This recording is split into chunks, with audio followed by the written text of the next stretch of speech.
கடமையும் பொறுப்பும் காங்கிரஸ் கட்சி நாடாளுமன்ற உறுப்பினர்களுக்கு இருக்கு. பட் அது வந்து நாங்க ஒண்ணும் அடிமை கூட்டணி கிடையாதுல்ல. ஆட்சியில் பங்குன்றத பத்தி அது தமிழ்நாட்டுக்கு ஒத்து வராது அப்படிங்கிறது எங்களுக்கு தெரியும், அவங்களுக்கு தெரியும்.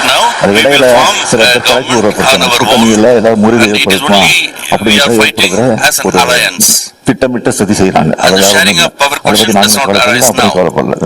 கூட்டணி ஆட்சி எந்த காலத்திலையும் கலைஞர் காலத்தை கொடுத்தாரா?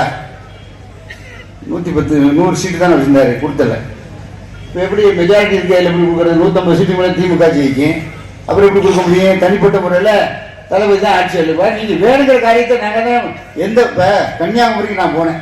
மினிஸ்டர் ஒரு காங்கிரஸ் எம்எல்ஏ எந்த கட்சி நான் பார்க்குறான், மினிஸ்டர்ஸ்லாம் இப்போ எந்த கட்சியும் பார்க்கறது இல்லை. கூட்டணி கட்சிக்காரர் கூப்பிட்டா உடனே போகிறோம். விடுதலை சிறுத்தைகள் வந்து வேலை கட்டார் வாங்கி கொடுக்குறோம்.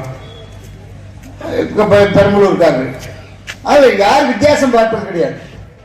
எல்லாரும் வந்து வர்றவங்களுக்கு என்ன உதவி செய்யணுமோ அதை முடிஞ்ச மட்டும் செய்யறான், அவ்வளவுதான். பழைய காலம் மாதிரி செய்ய முடியாது, அது உண்மையை ஒத்துக்கிறேன். மாணிக்கத்தாவர் இருக்காரு, ஜோதிமணியன் தான் அவங்க எம்பி ஆயிட்டாங்க.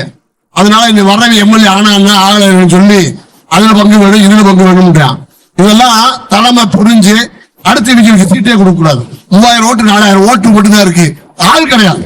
வார்டுல பூத்து கமிட்டி போறதுக்கு ஆள் இல்லாத கட்சி. கடமையும் பொறுப்பும் காங்கிரஸ் கட்சி நாடாளுமன்ற உறுப்பினர்களுக்கு இருக்கு. பட் அது வந்து நாங்க ஒண்ணும் அடிமை கூட்டணி கிடையாதுல்ல. ஆட்சியில் பங்குன்றத பத்தி அது தமிழ்நாட்டுக்கு ஒத்து வராது அப்படிங்கிறது எங்களுக்கு தெரியும், அவங்களுக்கு தெரியும். அது இடையில சில தலைப்பு கூட்டணியில ஏதாவது முறிவு ஏற்படுத்துமா அப்படிங்கிறத ஏற்படுகிற ஒரு திட்டமிட்ட சதி செய்யறாங்க.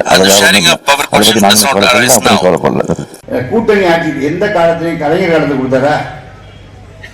110 சீட்டு தான் வச்சிருந்தாரு, கொடுத்தல. இப்போ எப்படி மெஜாரிட்டி இருக்கையில் எப்படி கொடுக்குறது? 150 சீட்டு மேலே திமுக ஜெயிக்கும், அப்புறம் எப்படி கொடுக்க முடியும்? தனிப்பட்ட முறையில் தளபதி தான் ஆட்சி அளிப்பா. நீங்கள் வேணுங்கிற காரியத்தை நாங்கள் தான் இப்போ கன்னியாகுமரிக்கு நான் போனேன். மினிஸ்டர் ஒரு காங்கிரஸ் எம்எல்ஏ எந்த கட்சி நான் பார்க்குறான், மினிஸ்டர்ஸ்லாம் இப்போ எந்த கட்சியும் பார்க்கறது இல்லை. கூட்டணி கட்சிக்காரர் கூப்பிட்டா உடனே போகிறோம். விடுதலை சிறுத்தைகள் வந்து வேலை கட்டார் வாங்கி கொடுக்குறோம். பெரம்பலூர்காரர் அது யார் வித்தியாசம் பார்ப்பது கிடையாது. எல்லாரும் வந்து வர்றவங்களுக்கு என்ன உதவி செய்யணுமோ அதை முடிஞ்ச மட்டும் செய்யறான், அவ்வளவுதான்.